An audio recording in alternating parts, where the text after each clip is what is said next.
Hello, welcome back to the channel. Hope you're doing great and staying creative. Today we're going to be looking inside a mix, and the track we're going to be looking at is Haze by Gathering Tides. I'm not going to go through everything track by track, and I'm not going to look into every plugin, and this is more of just a production video instead of a really detailed mix video. I'm just going to show you how we put things together in the studio and what the kind of Pro Tools session looks like.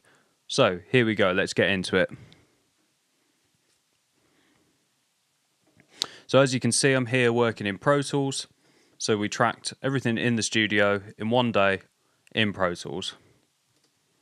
So as you can see, there's a lot of different layers to this track. And the reason I've chosen this is because it's not your typical kind of setup. So it's not really like a drum kit, bass guitars kind of deal. There's lots of kind of intricate layers in the track and just different things going on. So you'll see what I mean.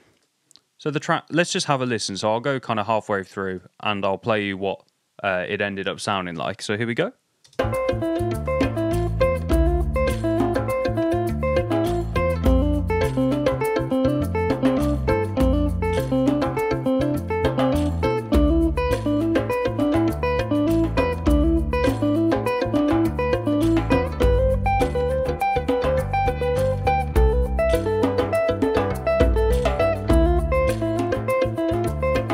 So that's the general vibe for the piece. It's kind of minimalistic, ambient. There's not kind of loads of material going on, but there's loads of texture, and that's what we kind of wanted to work with in this track. And it was really fun to record and produce this in the studio because it's just something super original that I've had the chance to work with and play on. So I'm playing the guitar in this because this is my band and we gig and we tour. Well, not at the minute, but we will be again, hopefully. Fingers crossed, please. God. So the track starts with just the solo guitar actually, so I'll play this for you.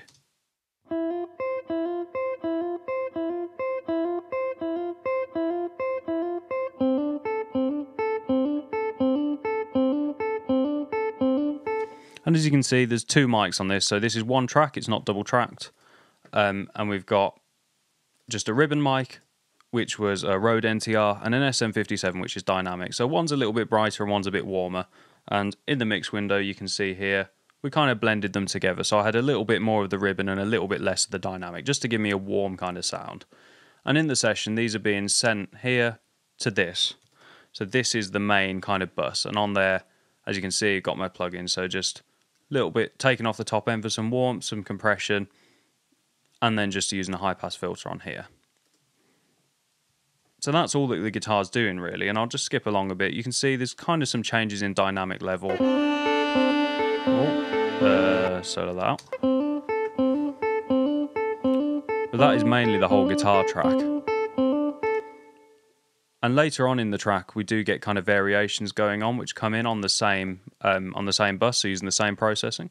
So now you can start to hear the double tracking.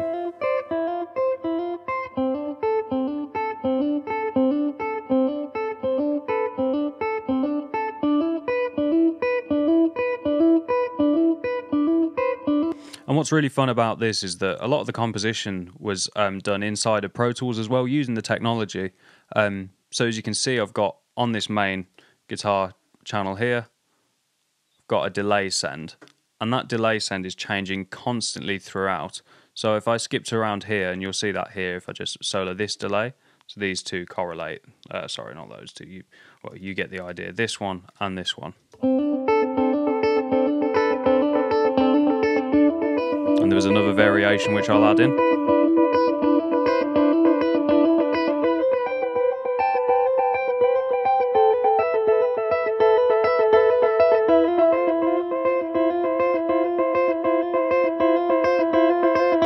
So as you can hear, really ambient kind of modulated delay sounds going on.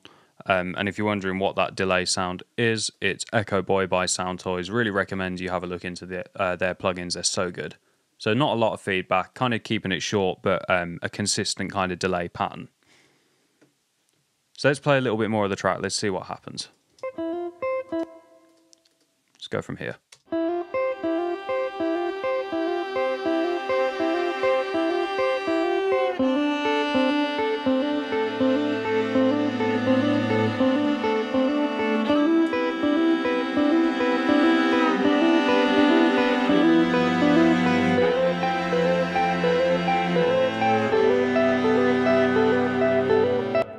Okay, let's stop there and let's just appreciate the awesome kind of string arrangement by Dan Chipico there.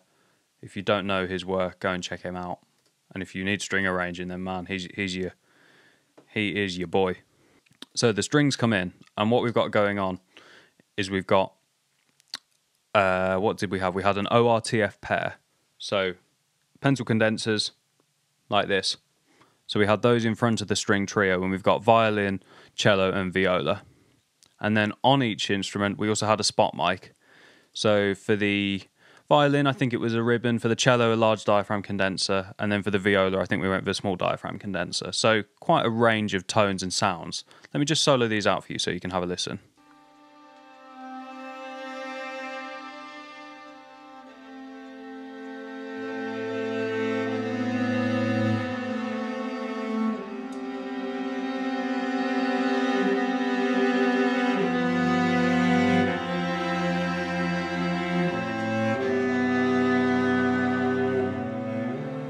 So quite a lush string sound going on. And what's also quite nice, and this might sound a little bit strange, is that you can hear the kind of studio noise and different things just going on, probably people moving around, but I actually really like that. It gives it a kind of sense of realism, and again, it was just more texture to play with. And if I fast forward a little bit to later on in the track where the strings come in, you'll hear what I mean, as in you can hear the bleed from the tracking, from the control room.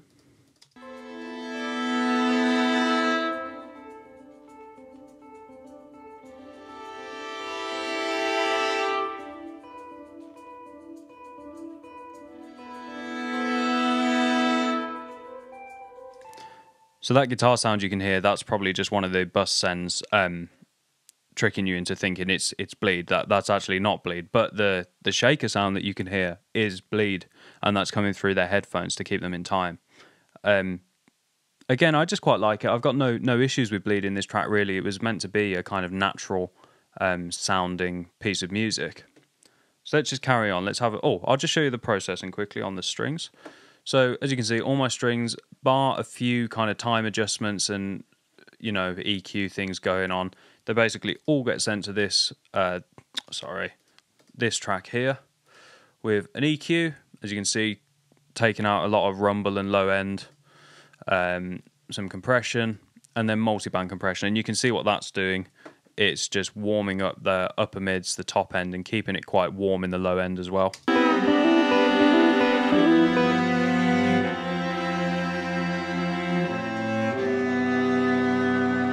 So this lower one's just keeping the cello in control, and this is just keeping the viola and violin top end in control. So let's carry on with the track.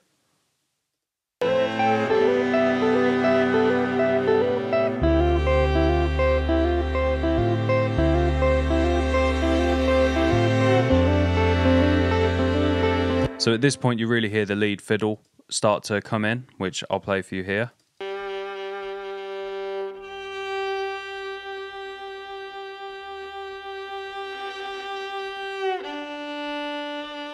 So Gathering Tides are a four-piece band. We have world kit, bass, guitar and fiddle, and that's our usual lineup, but for this we did add some auxiliary percussion and a string section as well.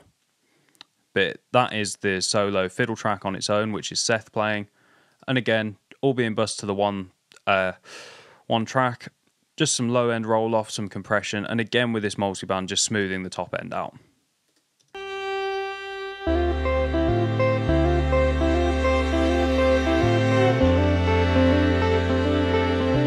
Got done with a really nice warm low end sound there. Nothing crazy going on, bit of saturation, bit of compression, and then just a bit of EQ. Nice kind of sustained sounds. You can hear that the success in that bass sound is really in the playing, in that he's not trying to attack the notes really hard, and he's also playing them kind of nearer the neck, so where the neck joins the body. It's going to give you a bit of a softer sound, something a bit more rounded. And it's important to remember all of these things before you think about the mix. When we're in the studio and doing the production, we want to think about the sounds we're going to try and create towards the end.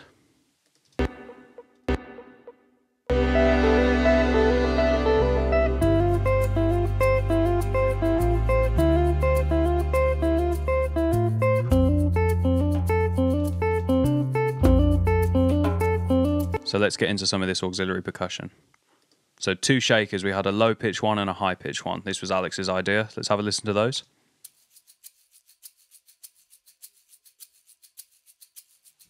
Really nice, super in time, super tight. Then we had a djembe, and that had a large diaphragm condenser on the top and a D112 in the bottom of the djembe.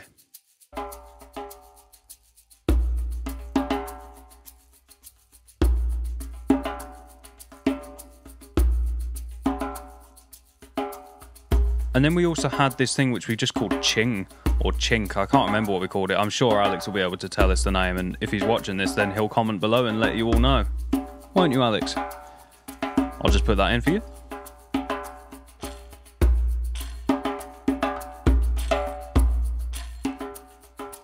Then we had some more textures going on, so we wanted to add this in here. I'll just turn that up for you.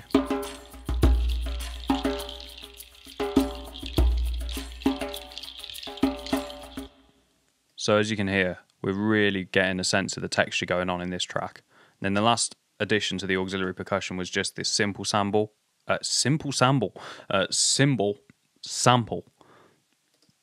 Let me just play that in.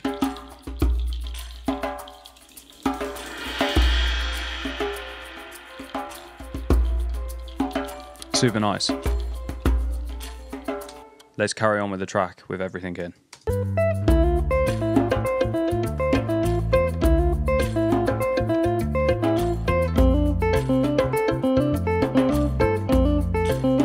And you can really start to hear us playing with the cross rhythms now, so we've gone to this like bossa nova feel, which is emphasised by Seth playing this. So that's on the fiddle as well.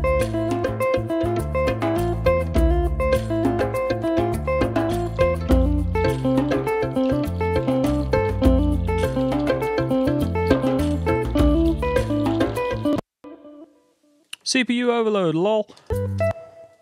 Okay, so this cymbal sample brings us into the main melody, which is actually played on the guitar, which is really nice. It's not something we usually do. Usually it's the fiddle in our music, so we want to change it around a bit for this track. So here we go, I'll play you that.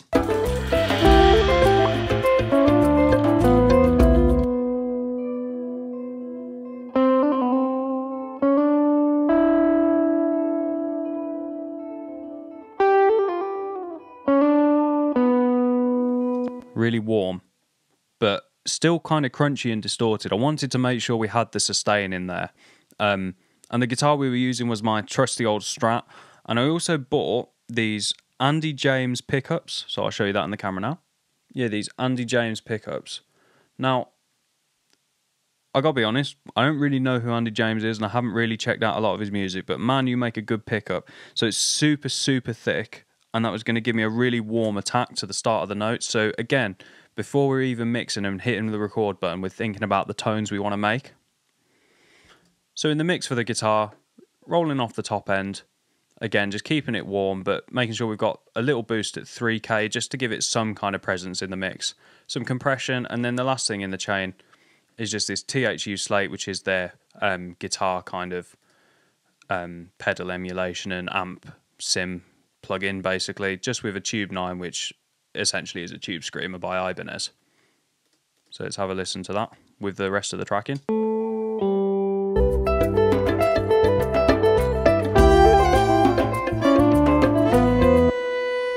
As you can hear, joined by the lead fiddle now.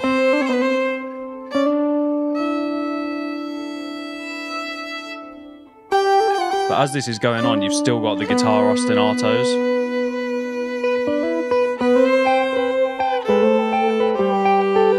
And the bossa feel. The bass.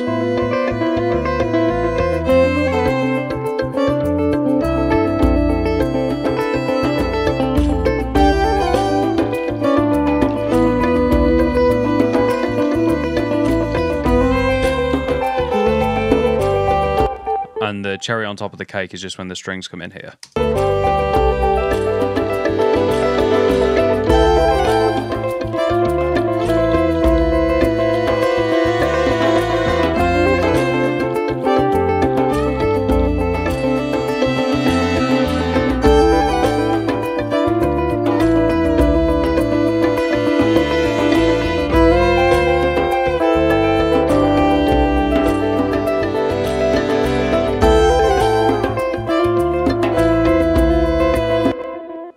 So as you can hear, there's quite a lot going on in this track, and it is pretty dense in terms of its production value, but it's also quite minimalist.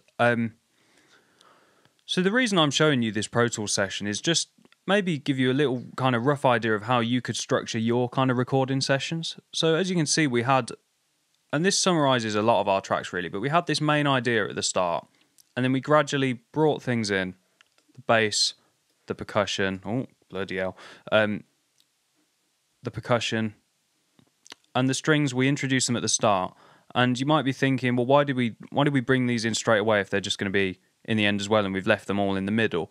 Well, I think we wanted to give people a taste of where the track's going to grow to. So we had these right at the top, kind of really sets up the vibe for the whole piece, and then when they come in towards the end and they become really powerful around here, which we're going to get to in a minute.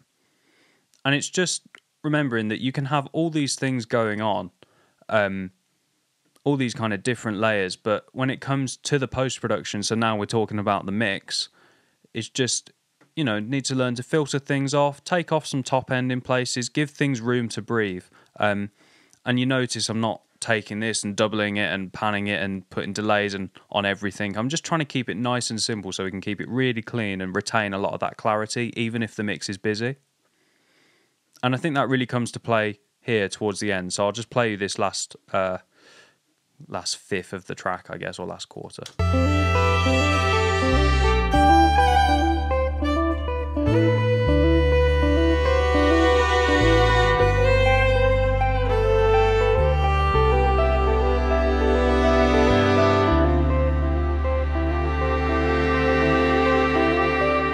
As you can see, I'm pushing up the guitar reverb now to bring it back in the mix.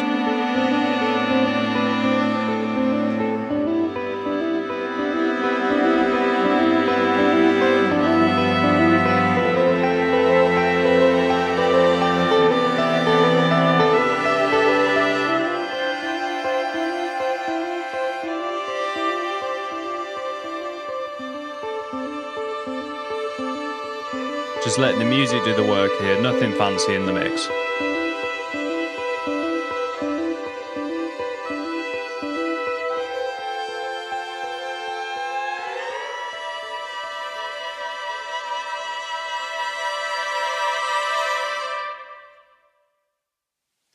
Now, obviously, one of the biggest contributors to this track is the reverb in the ambient space. So, again, really simple. Just got our one reverb track here. Just got this on by Slate, CD plate, 1.3 second decay time. Slow, brought the attack back a little bit, brought up the pre-delay, and I've just kept the width bang in the middle. I've rolled off some top end and some low end just to keep it nice and tight. And again, we haven't got loads of different reverbs to get this sense of space going. It's just our one bus here, reverb, and things are just being sent to it. And I think really simple production is the key to a lot of good mixes when it comes to getting things to sound clean and tight and powerful as well in a weird way. I know this is quite a soft song, but it has a lot of power in it, especially kind of emotional power.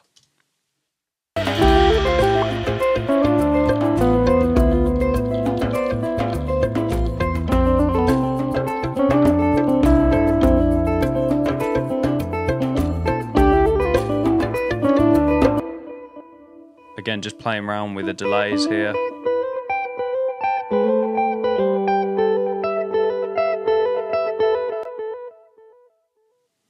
Anyway, so I hope that video was helpful. Again, it was just kind of like a mixed deconstruction, really. I wasn't going into everything of what went on plugins-wise, but just showing you the structuring of the track, what we did in the studio, talking about some of the mics. And it is worth mentioning as well, this was a multi-tracked piece, although it I wanted it to sound live on the mix, but we did use a click track, which you can hear here. It sounds horrible.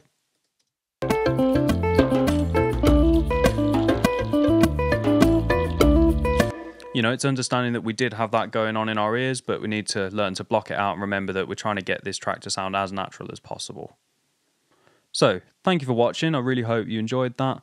Let me know if you've got any questions about the track, and if you want to see this kind of content again. I'm thinking of starting a little video series actually in the next one of inside the mix of tracks that I've mixed, and we can go more technical or less technical, and you just want to see what's going on inside there and in the Pro Tools session. So thanks for watching, and I'll see you next time.